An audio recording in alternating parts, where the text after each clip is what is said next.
Hi friends, ಎಲ್ಲರಿಗೂ ನಮಸ್ಕಾರ. ನಾನು ನಿಮ್ಮ ಪ್ರೀತಿ ರಘು. ಮತ್ತೊಂದು ವಿಡಿಯೋಗೆ ಸ್ವಾಗತ. ಇವತ್ತಿನ ವಿಡಿಯೋದಲ್ಲಿ ನಾನು ಬಂದು ಬೈಕ್ ಟ್ಯಾಕ್ಸಿ ಬಗ್ಗೆ ಒಂದು ಲೇಟೆಸ್ಟ್ ಅಪ್ಡೇಟ್ ತಿಳಿಸ್ಕೊಡ್ತಾ ಇದ್ದೀನಿ. ಇದೇ ತಿಂಗಳು 25ನೇ ತಾರೀಕಂಗೆ ಇಯರಿಂಗ್ಸ್ ಕೂಡ ಇತ್ತು ಹೈಕೋರ್ಟಲ್ಲಿ. ಅದರಲ್ಲಿ ಏನು ವಾದ ವಿವಾದಗಳು ನಡೀತು ಮತ್ತು ಬೈಕ್ ಟ್ಯಾಕ್ಸಿ ಭವಿಷ್ಯ ಏನಾಯಿತು ಅನ್ನೋದ್ರ ಬಗ್ಗೆ ಈ ಕಂಪ್ಲೀಟ್ ಮಾಹಿತಿ ಈ ವಿಡಿಯೋದಲ್ಲಿರುತ್ತೆ. ಡಿಸ್ಕ್ರಿಪ್ಷನಲ್ಲಿ ಲಿಂಕ್ ಕೂಡ ಹಾಕ್ತೀನಿ, ಕಂಪ್ಲೀಟ್ ಆರ್ಟಿಕಲ್ದು. ಅದನ್ನು ಬೇಕಾದ್ರೆ ನೀವು ಓದ್ಕೋಬೋದು. ಅದ್ರ ಆಧಾರದ ಮೇಲೆ ನಾನು ಇವತ್ತು ಈ ಮಾಹಿತಿ ನಿಮಗೆ ತಿಳಿಸ್ಕೊಡ್ತಾ ಇರೋದು. ಬೈಕ್ ಟ್ಯಾಕ್ಸಿ ಮತ್ತು ಇಯರಿಂಗ್ಸ್ ಬಂದು ಪೋಸ್ಟ್ಪೋನ್ ಆಗಿದೆ ಗುರು. ಏನಂದರೆ ಅಕ್ಟೋಬರ್ 15ನೇ ತಾರೀಕಿಗೆ ಮತ್ತೆ ಮುಂದೂಡಲಾಗಿದೆ. ಏನು ಕಾರಣಕ್ಕೋಸ್ಕರ ಅಂತ ಹೇಳೋದಾದರೆ, ನಮ್ಮ ಸರ್ಕಾರ ಮಾಡಿರೋ ಒಂದು ಎಡ್ವರ್ಟ್ ಅಂತ ಹೇಳಿದ್ರೆ, ಲಾಸ್ಟ್ ಕಳೆದ ತಿಂಗಳು ಆಗಸ್ಟಲ್ಲಿ ಏನು ಬೈಕ್ ಟ್ಯಾಕ್ಸಿ ಒಂದು ಇಯರಿಂಗ್ಸಲ್ಲಿ ಏನಂತ ಹೇಳಿತ್ತು, ವಾದ ವಿವಾದದಲ್ಲಿ 4 ವಾರಗಳ ಗಡುವು ಕೊಡ್ತೀವಿ, ನಿಮಗೊಂದು ನಿಯಮಗಳನ್ನ ಜಾರಿ ಮಾಡಿ ನಮ್ಮ ಹೈಕೋರ್ಟ್ಗೆ ಸಬ್ಮಿಟ್ ಮಾಡಿ ನಿಮ್ಮ ನಿಲುವನ್ನು ತಿಳಿಸಿ ಅಂತಲೂ ಕೂಡ ಹೈಕೋರ್ಟ್ ಕೂಡ ಹೇಳಿತ್ತು. ಅದೇ ಪ್ರಕಾರ ಇದೇ ತಿಂಗಳು 22ನೇ ತಾರೀಕಂಗೆ ಕೂಡ ಇಯರಿಂಗ್ಸ್ ಇತ್ತು. ಅಲ್ಲಿ ಏನು ವಾದ ವಿವಾದ ನಡೀತು ಅಂದರೆ, ಇನ್ನೂ ಇವಾಗ 10 ದಿನಗಳ ಹಿಂದೆ ಕಮಿಟಿ ರಚನೆ ಮಾಡಿದ್ದೀವಿ, ವರದಿ ಸಲ್ಲಿಕೆ ಮಾಡ್ತೀವಿ ಅಂತಲೂ ಕೂಡ ಸರ್ಕಾರದ ಪರ ವಕೀಲರು ಕೂಡ ಹೇಳಿದ್ರು. ಅದಕ್ಕೆ ಹೈಕೋರ್ಟ್ ಹೇಳ್ತು, ನಮಗೆ ನಿಮ್ಮ ವರದಿ ಏನು ಬೇಡ, ನಿಮ್ಮ ನಿಲುವು ತಿಳಿಸಿ ಅಂತ ನೇರವಾಗಿ ಕೂಡ ಹೇಳಿತ್ತು. ಆಮೇಲೆ ಸಮಯ ಅಭಾವ ಇರೋದ್ರಿಂದ ಮತ್ತೆ 25ನೇ ತಾರೀಕಿಗೆ ಇಯರಿಂಗ್ಸನ್ನು ಇಕ್ಕಿದ್ರು. 25ನೇ ತಾರೀಕು ಇಯರಿಂಗ್ಸಲ್ಲಿ ಏನೇನು ವಾದ ವಿವಾದಗಳು ನಡೀತು ಅನ್ನೋದನ್ನ ಇವಾಗ ಕಂಪ್ಲೀಟಾಗಿ ಮಾಹಿತಿ ತಿಳಿಸ್ಕೊಡ್ತೀನಿ. ಬನ್ನಿ ಶುರು ಮಾಡೋಣ. ನಿಮಗೆ ಆರ್ಟಿಕಲ್ ಲಿಂಕು ಕೂಡ ಹಾಕಿರ್ತೀನಿ. ಇದು ವಿಜಯ ಕರ್ನಾಟಕದ್ದು ಆರ್ಟಿಕಲ್ಲು. ಅದ್ರ ಪ್ರಕಾರ ನಾನು ಹೇಳ್ತಾ ಇರೋದು. ಒಂದೊಂದು ನ್ಯೂಸಲ್ಲೂ ಒಂದೊಂದು ಥರ ಬರ್ತಾಯಿದೆ ಅಂತ ಕೇಳ್ತಾಯಿದ್ರು, ಅದಕ್ಕೋಸ್ಕರ ಇದ್ರ ಪ್ರಕಾರ ನಾನು ಹಾಕ್ತಾಯಿದ್ದೀನಿ. ಇಲ್ಲಿ ಏನಪ್ಪ ಇದೆ ಅಂತ ಹೇಳೋದಾದರೆ, ಬೈಕ್ ಟ್ಯಾಕ್ಸಿ ವಿವಾದ, ಹೊಸ ನೀತಿ ರೂಪಿಸದ ಸರ್ಕಾರದ ವಿರುದ್ಧ ಹೈಕೋರ್ಟ್ ಕಿಡಿ, ನಿಷೇಧ ತೆರವಿನ ಎಚ್ಚರಿಕೆ. ಓಕೆ, ಏನಂತ ಹೇಳಿದೆ ಅಂದರೆ ಹೈಕೋರ್ಟು ಕ್ಲಿಯರಾಗಿ ಹೇಳ್ಬಿಡ್ತೀನಿ. ಇವಾಗ ಏನು 4 ವಾರ ಗಡುವು ಕೊಟ್ಟಿತ್ತು, ಅದರಲ್ಲಿ ನೀವು ಒಂದು ನಿಯಮಗಳನ್ನ ಜಾರಿ ಮಾಡಿ ಬೈಕ್ ಟ್ಯಾಕ್ಸಿ ಮಾಡಬೇಕಾ ಮಾಡಬಾರ್ದಾ ಅನ್ನೋ ಒಂದು ನಿಲುವನ್ನು ನಿಮ್ಮ ಸರ್ಕಾರದ ಪರವಾಗಿ ತಿಳಿಸಿ ಅಂತಲೂ ಕೂಡ ಹೇಳಿತ್ತು. ಸರ್ಕಾರ ಏನು ಮಾಡ್ತು, 4 ವಾರ ಟೈಮ್ ಕೊಟ್ಟಿದ್ದಾರೆ ಅಂದ್ಬಿಟ್ಟು ಮರ್ತೇ ಬಿಟ್ರೋ ಏನೋ ಗೊತ್ತಿಲ್ಲ, ತುಂಬ ಲೇಟ್ ಮಾಡ್ಕೊಂಡು ಬಂದರು. ಒಂದು ನಿಯಮಗಳನ್ನ ಜಾರಿ ಮಾಡೋಕ್ಕೆ ಲೇಟ್ ಮಾಡ್ತಾನೆ ಬಂದರು. ಇನ್ನು 10 ದಿವಸ ಇಯರಿಂಗ್ಸ್ ಇದೆ ಅನ್ನುವಾಗ ಒಂದು ಕಮಿಟಿಯನ್ನು ರಚನೆ ಮಾಡಿದ್ರು. 11 ಜನ ಸದಸ್ಯರುಳ್ಳ ಉನ್ನತ ಮಟ್ಟ ಕಮಿಟಿಯನ್ನು ರಚನೆ ಮಾಡಿದ್ರು. ಆ ಕಮಿಟಿಯಲ್ಲಿ ಇವಾಗ ಬೇರೆ ರಾಜ್ಯಗಳಲ್ಲಿ ಯಾವ್ಯಾವ ಥರ ಬೈಕ್ ಟ್ಯಾಕ್ಸಿಗಳು ನಡೀತಾ ಇದೆ ಅನ್ನೋದು ಅಧ್ಯಯನ ಮಾಡೋಕ್ಕೆ 5 ರಾಜ್ಯಗಳಿಗೆ ಹೋಗಿದ್ದಾರೆ ಅಂತಲೂ ಕೂಡ ಒಂದು ಮಾಹಿತಿ ಬಂತು. ಅದು ಇನ್ನೂ ವರದಿಗಳು ಸಲ್ಲಿಕೆ ಆಗಿಲ್ಲ ಅನ್ನೋ ಮಾಹಿತಿ ಕೂಡ ಬಂತು. ಕೋರ್ಟಲ್ಲೂ ವಾದ ವಿವಾದ ನಡೆಯುವಾಗಲೂ ಅದನ್ನು ಕೂಡ ಬೈಕ್ ಟ್ಯಾಕ್ಸಿ ವಿರೋಧವಾಗಿ ಯಾರು ವಾದ ಮಾಡ್ತಾಯಿದ್ದಾರೆ ಸರ್ಕಾರದ ಪರ ವಕೀಲರು, ಅವರು ಕೂಡ ಹೇಳಿದ್ರು ಇನ್ನೂ ಕಮಿಟಿ ರಚನೆ ಆಗಿದೆ, ವರದಿ ಇನ್ನೂ ಬಂದಿಲ್ಲ, ವರದಿ ಸಲ್ಲಿಕೆ ಮಾಡ್ತೀವಿ ಅಂತ. ವರದಿ ಸಲ್ಲಿಕೆ ಮಾಡೋದು ನಮಗೆ ಬೇಡ ಅಂತ ಹೈಕೋರ್ಟ್ ನೇರವಾಗಿ ಹೇಳಿದೆ. ವರದಿ ನಮಗೆ ಬೇಕಾಗಿಲ್ಲ, ನಮಗೆ ಬೇಕಾಗಿರೋದು ನಿಮ್ಮ ಸರ್ಕಾರದ ನಿಲುವು. ಬೈಕ್ ಟ್ಯಾಕ್ಸಿ ಮಾಡಬೇಕಾ ಮಾಡಬಾರ್ದಾ, ಒಂದು ನಿಯಮಗಳನ್ನ ಜಾರಿ ಮಾಡಿ ಬೈಕ್ ಟ್ಯಾಕ್ಸಿ ಮಾಡಿ ಅಂತಲೂ ಕೂಡ ಹೇಳಿತ್ತು. ಅಂದರೆ ಬೇರೆ ರಾಜ್ಯಗಳಲ್ಲಿ ಆಲ್ರೆಡಿ ಬೈಕ್ ಟ್ಯಾಕ್ಸಿಗಳ ಸರ್ವಿಸ್ಗಳನ್ನ ಕೊಡ್ತಾ ಇದ್ದಾರೆ, ಆದರೆ ನಮ್ಮ ಕರ್ನಾಟಕದಲ್ಲಿ ಯಾಕೆ ಬೈಕ್ ಟ್ಯಾಕ್ಸಿ ಸರ್ವಿಸ್ಗಳನ್ನ ಕೊಡಬಾರ್ದು ಅಂತ ಕೂಡ ಪ್ರಶ್ನೆಯೂ ಕೂಡ ಮಾಡಿತ್ತು. ಅದೇ ಪ್ರಕಾರವಾಗಿ ಇವಾಗ 10 ದಿನಗಳ ಹಿಂದೆ ಅಂದರೆ ಬೈಕ್ ಟ್ಯಾಕ್ಸಿ ಇಯರಿಂಗ್ಸ್ 22ನೇ ತಾರೀಕು ಇದೆಯಲ್ಲ, 12ನೇ ತಾರೀಕಂಗೆ ಕಮಿಟಿ ರಚನೆ ಮಾಡಿದ್ದಾರೆ. 10 ದಿನಗಳಲ್ಲಿ ಯಾವ ವರದಿ ಸಲ್ಲಿಕೆ ಮಾಡೋಕ್ಕಾಗುತ್ತೆ? ಅದಕ್ಕೆ ಕೋರ್ಟು ಕೂಡ ಇವಾಗ ನೇರವಾಗಿ ಹೇಳಿದೆ, ನೀವು ಬೈಕ್ ಟ್ಯಾಕ್ಸಿ ನಿಯಮಗಳನ್ನ ಜಾರಿ ಮಾಡೋಕ್ಕಾಗಲ್ವಾ ಅಂತಲೂ ಕೂಡ ಒಂದು ಕಾರುವಾಗಿ ಕೂಡ ನೇರವಾಗಿ ಕೂಡ ಹೇಳಿದೆ.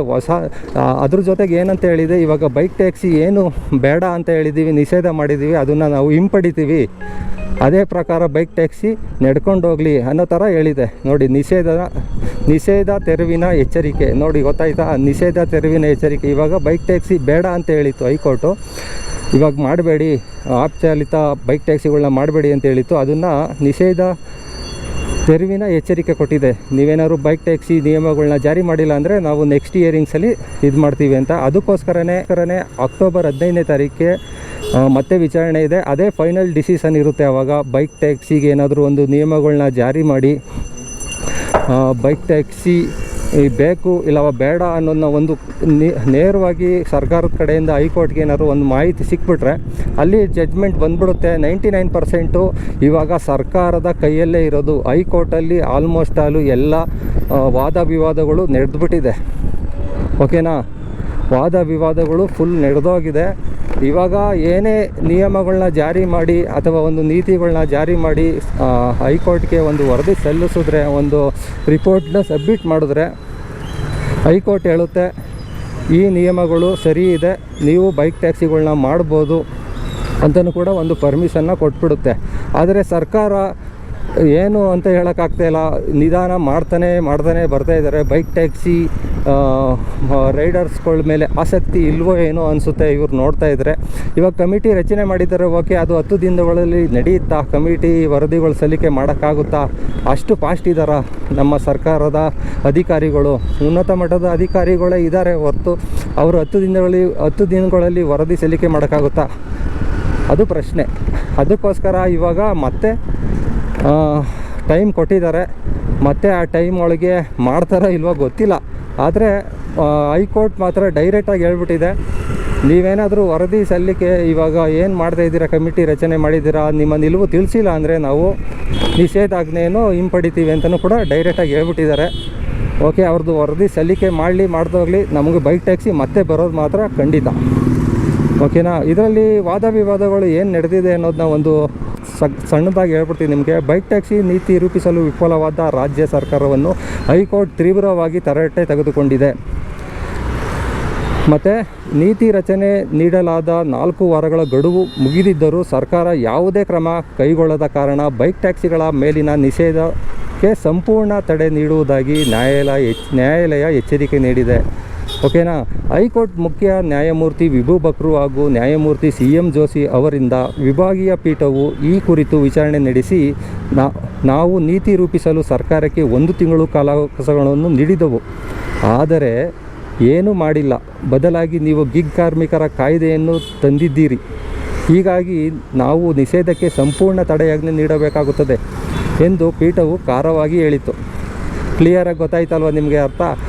ಇದಿಷ್ಟು ಪೀಠ ಹೇಳಿದೆ. ಮತ್ತು ಸರ್ಕಾರದ ಪರ ವಾದ ಮಾಡಿದ ವಕೀಲರು ಅಡ್ವೊಕೇಟ್ ಜನರಲ್ ಶಶಿಕಿರಣ್ ಶೆಟ್ಟಿ ಅವರು ಕೂಡ ಅಗ್ರಿಗೇಟರ್ ಸಂಸ್ಥೆಗಳ ನ್ಯಾಯಾಲಯದ ನಿಷೇಧವನ್ನು ಉಲ್ಲೇಖನೆ ಮಾಡಿದೆ. ಇವಾಗ ನ್ಯಾಯಾಲಯ ಏನು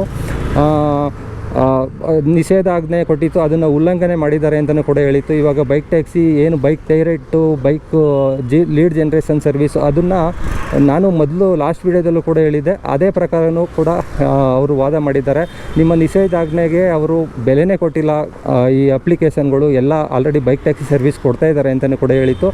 ಜೊತೆಗೆ ಬೈಕ್ ಟ್ಯಾಕ್ಸಿ ಪರ ವಕೀಲರು ಕೂಡ ವಾದ ಮಾಡಿದ್ದಾರೆ. ಅವರು ಹೇಳ್ತಾ ಇದ್ದಾರೆ, ನಾವು ಬೈಕ್ ಟ್ಯಾಕ್ಸಿ ಸರ್ವಿಸ್ನ ನೇರವಾಗಿ ಕಸ್ಟಮರ್ಗೆ ಫ್ರೀಯಾಗಿ ಸರ್ವಿಸ್ಗಳನ್ನ ಕೊಡ್ತಾಯಿದ್ದೀವಿ. ಯಾವುದೇ ಥರ ಪ್ಲ್ಯಾಟ್ಫಾರ್ಮ್ ಚಾರ್ಜ್ ಆಗಲಿ ಮತ್ತು ಯಾವುದೇ ಥರ ಕಮಿಷನ್ ಆಗಲಿ ಯಾವುದೇ ಥರ ತಗೊಳ್ತಾ ಇಲ್ಲ, ನೇರವಾಗಿ ನಾವು ಬೈಕ್ ಟ್ಯಾಕ್ಸಿ ಸರ್ವಿಸ್ನ ಫ್ರೀಯಾಗಿ ಕೊಡ್ತಾಯಿದ್ದೀವಿ ಅಂತಲೂ ಕೂಡ ವಾದ ಮಾಡಿದೆ. ಇದಿಷ್ಟು ಬಂದು ನಡೆದಿರೋದು ನಿನ್ನೆ 25ನೇ ತಾರೀಕು ವಾದ ವಿವಾದಗಳು. ಇನ್ನೂ ಫುಲ್ ನಿಮಗೆ ಬೇಕು ಅಂದರೆ ಆರ್ಟಿಕಲ್ಲು ಇಲ್ಲಿ ಹಾಕಿರ್ತೀನಿ, ಡಿಸ್ಕ್ರಿಪ್ಷನ್ ಲಿಂಕಲ್ಲಿ ಓದ್ಕೊಳ್ಳಿ, ಫುಲ್ ಕ್ಲಿಯರಾಗಿ ನಿಮಗೆ ಅರ್ಥ ಆಗುತ್ತೆ. ಮತ್ತು 15ನೇ ತಾರೀಕು ಅಕ್ಟೋಬರಲ್ಲಿ ಫುಲ್ಲಾಗಿ ಜಡ್ಜ್ಮೆಂಟು ಬರುತ್ತೆ ಅಂತ ಅಂದ್ಕೊಂಡಿದ್ದೀನಿ. ಬಂದರೆ ಒಳ್ಳೆಯದು. ಸರ್ಕಾರದ ಕೈಯಲ್ಲಿದೆ, ನಾನು ಮೊದಲೇ ಹೇಳ್ದಂಗೆ ಸರ್ಕಾರದ ಕೈಯಲ್ಲಿದೆ. ಸರ್ಕಾರ ಏನಾದರೂ ಒಂದು ನೀತಿಗಳನ್ನ ನಿಯಮಗಳನ್ನ ಜಾರಿ ಮಾಡಿ ಕೊಟ್ಬಿಟ್ರೆ ಒಳ್ಳೆಯದಾಗುತ್ತೆ ಅಂತ ಹೇಳ್ಕೊಬೋದು. ಮತ್ತು ನಮ್ಮ ಒಂದು ಬೇಡಿಕೆ ಅಂತ ಹೇಳೋದಾದರೆ ಬೈಕ್ ಟ್ಯಾಕ್ಸಿ ರೈಡರ್ಸ್ಗಳ ಬೇಡಿಕೆ ಅಂತ ಅನ್ಕೋಬೋದು. ಏನಂತ ಹೇಳೋದಾದರೆ ನಮ್ಮ ರಾಜ್ಯದ ಚಾಲಕರಿಗೆ ಅಂದರೆ ನಮ್ಮ ರಾಜ್ಯದ ರೈಡರ್ಸ್ಗಳಿಗೆ ಮೊದಲನೇ ಆದ್ಯತೆ ಕೊಡಬೇಕು ಅಂತ ಕೇಳ್ಕೊಳ್ತೀನಿ. ಬೇರೆ ರಾಜ್ಯದ ಬೈಕ್ಗಳಿಗೆ ಯಾವುದೇ ಥರ ಆದ್ಯತೆ ಕೊಡಬಾರ್ದು. ಬೇರೆ ರಾಜ್ಯದ ರಿಜಿಸ್ಟರ್ ಆಗಿರೋ ಬೈಕ್ಗಳನ್ನ ಇಲ್ಲಿ ಓಡಿಸ್ತಾ ಇದ್ದಾರೆ. ಮತ್ತು ಬೇರೆ ರಾಜ್ಯದ ಹುಡುಗರುಗಳು ಬಂದು ಇಲ್ಲಿ ಕೆಲಸ ಮಾಡ್ತಾಯಿದ್ದಾರೆ. ಅವರ ಕೆಲವೊಂದು ಬ್ಯಾಡ್ ಇದರಿಂದ ನಮ್ಮ ಹೆಸರುಗಳು ಕೂಡ ಹಾಳಾಗ್ತಾಯಿದೆ. ಓಕೆನಾ? ಅವ್ರ ಕಡೆಯಿಂದನೇ ಫಾಲ್ಟ್ಗಳು ಸ್ವಲ್ಪ ಜಾಸ್ತಿ ಆಗ್ತಾಯಿದೆ. ಓಕೆ, ಅವರಿಂದನೇ ಸ್ವಲ್ಪ ಇಶ್ಯೂಗಳು ಬರ್ತಾಯಿದೆ.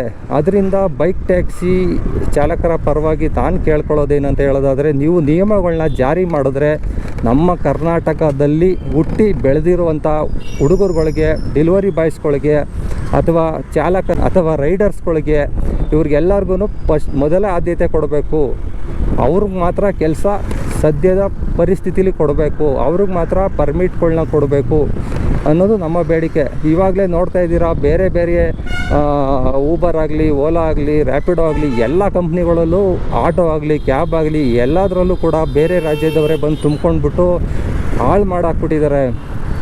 ಓಕೆನಾ. ಅವರು ಸಿಕ್ಕಾಪಟ್ಟೆ ಕಮ್ಮಿ ಅಮೌಂಟಲ್ಲಿ ಪರವಾಗಿಲ್ಲ ಬಂದರೂ ಸ್ಯಾಲ್ರಿ ಪರವಾಗಿಲ್ಲ ಅಂತ ಆಟೋನೇ ಮನೆ ಮಾಡಿಕೊಂಡು ಕಾರ್ಗಳನ್ನೇ ಮನೆ ಮಾಡಿಕೊಂಡು ಅದರಲ್ಲೇ ಸೆಟ್ಲಾಗ್ಬಿಟ್ಟಿದ್ದಾರೆ. 24/7 ಕೆಲಸ ಮಾಡ್ಕೊಂಡು ಹೋಗ್ತೀವಿ ಅನ್ನೋ ಥರ ಮೈಂಡ್ ಸೆಟ್ಟಲ್ಲಿ ಮಾಡ್ತಾಯಿದ್ದಾರೆ. ನೋಡಿರ್ಬೋದು, ಊಬರ್ ಡ್ರೈವರ್ಸ್ ಆಗಲಿ, ರ್ಯಾಪಿಡೋ ಆಗಲಿ, ಓಲಾ ಆಗಲಿ, ಎಲ್ಲ ಕಾರ್ಗಳಲ್ಲೂ ಅವರೇ ನೋಡಿರ್ಬೋದು ನೀವು. ಅವ್ರದ್ದೇ ದರ್ಪಗಳನ್ನ ತೋರಿಸ್ತಾ ಇದ್ದಾರೆ, ಕನ್ನಡ ಬರಲ್ಲ ಆ ಥರ ಎಲ್ಲ ಮಾತಾಡ್ತಾ ಇದ್ದಾರೆ. ಇವಾಗ ಏನಾದರೂ ಬೈಕ್ ಟ್ಯಾಕ್ಸಿಲಿ ನೀವು ಈ ನಿಯಮಗಳನ್ನ ಜಾರಿ ಮಾಡ್ತಾ ಇರುವಾಗ ನಮ್ಮ ಕನ್ನಡದ ಜನರಿಗೆ ಫಸ್ಟು ನೀವು ಪರ್ಮಿಷನ್ನ ಕೊಡಬೇಕು. ಇಲ್ಲ ಅಂದರೆ ಅವನು ಬೆಂಗಳೂರಲ್ಲಿ ಇಲ್ಲ ಅಂದರೂ 15ರಿಂದ 20 ವರ್ಷ ಇರಬೇಕು. 20 ವರ್ಷ ಇದ್ದು ಕನ್ನಡ ಚೆನ್ನಾಗಿ ಮಾತಾಡಬೇಕು ಅಂಥವನಿಗೆ ಒಂದು ಪರ್ಮಿಷನ್ ಕೊಡಿ. ಇಲ್ಲಿ ನೀತಿ ನಿಯಮಗಳನ್ನ ಫಾಲೋ ಮಾಡಬೇಕು, ಓಕೆನಾ. ಅಂಥವ್ರಿಗೆ ಒಂದು ಪರ್ಮಿಷನ್ನ ಕೊಡಿ. ಇವಾಗ ಬೇಕಾಬಿಟ್ಟು ಬೈಕ್ ಏನೋ ಕಂಪ್ನಿಯವರು ಪ್ರೊವೈಡ್ ಮಾಡ್ತಾರೆ ಅಂದ್ಬಿಟ್ಟು ಸುಮ್ಮನೆ ಬೇಕಾಬಿಟ್ಟು ಬಂದು ಯಾವುದೇ ಡಾಕ್ಯುಮೆಂಟ್ಸ್ಗಳಿಲ್ದೇ ತುಂಬ ಜನ ಆಲ್ರೆಡಿ ಮಾಡ್ತಾಯಿದ್ದಾರೆ.